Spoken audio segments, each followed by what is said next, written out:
friends and guests, especially our friends from around the world who have come from a long distance. Good evening. We have with us as our special guests today our spiritual and religious leaders.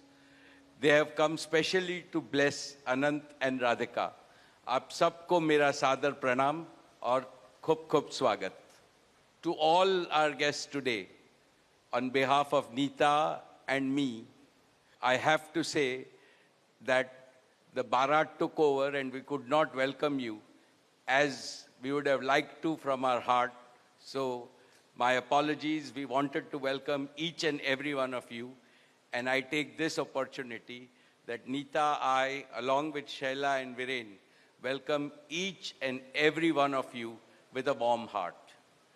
In the Indian tradition, marriage is between two individuals, whereas a wedding is between two families and all their friends and near and dear ones.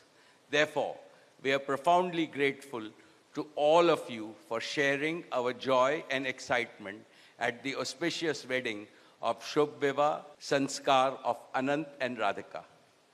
This is the final and the most auspicious ceremony of their divine union and the last wedding in our family.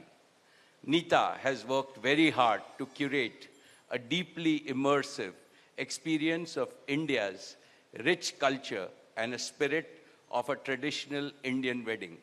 Over the next 2 days, participate wholeheartedly in the festivities and enjoy them to your heart's content. I am sure all of us together will make memories that will last forever. I must say that we have started well. I was overjoyed to see many of you dance rapturously in the Bharat ceremony as a part of the groom's procession. And only I thought that I could dance with my granddaughter, but Boris beat me to it. He had 2 daughters with him and he did a great job, Boris. So that truly was a hurricane, wasn't it? Now the calm has descended. It's time for the sanctified rituals of a traditional Hindu marriage in the presence of all our loved ones and well-wishers like you. On this long-awaited occasion, I invoke with utmost devotion the blessings of our Kul Devta, our Gram Devta, and Ishta Devta, and all the elders of the Ambani and the merchant families. The first to bless Anant and Radhika will be their doting grandparents, those who are with us today and those who are in heaven.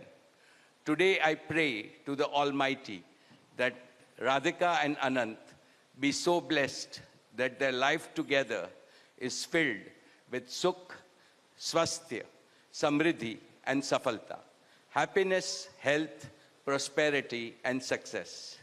I also pray for the good health and the limitless happiness and the boundless success for each and every one present here, and your blessings for Anant and Radhika.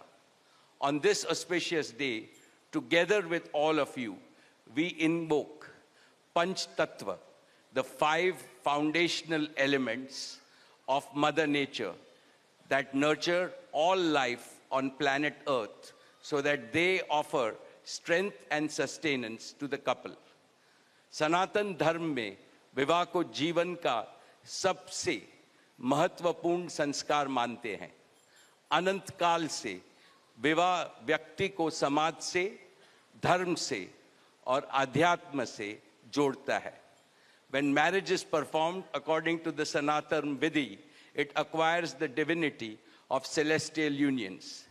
Just as Lakshmi resides in Vishnu's heart, Anant will always keep Radhika in his heart. This will make their married life beautiful, blissful, smooth, and cultured. The Vedas regard marriage as a duty towards humanity. Marriage is the basis of a family.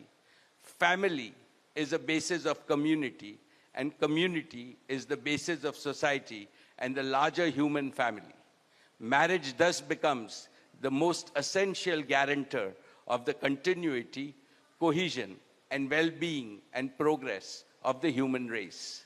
Therefore, the matrimony of Anant and Radhika commits them to serve humanity as a whole. Friends, guests, ladies and gentlemen, the air is filled with spiritual aroma. Gods and goddesses have descended from heaven into this Vaikuntha Lok. All of you have settled. And now, with your blessings and good wishes, let us begin the most pious ceremony of Shubh Vivah. Thank you. Jai Shri Krishna.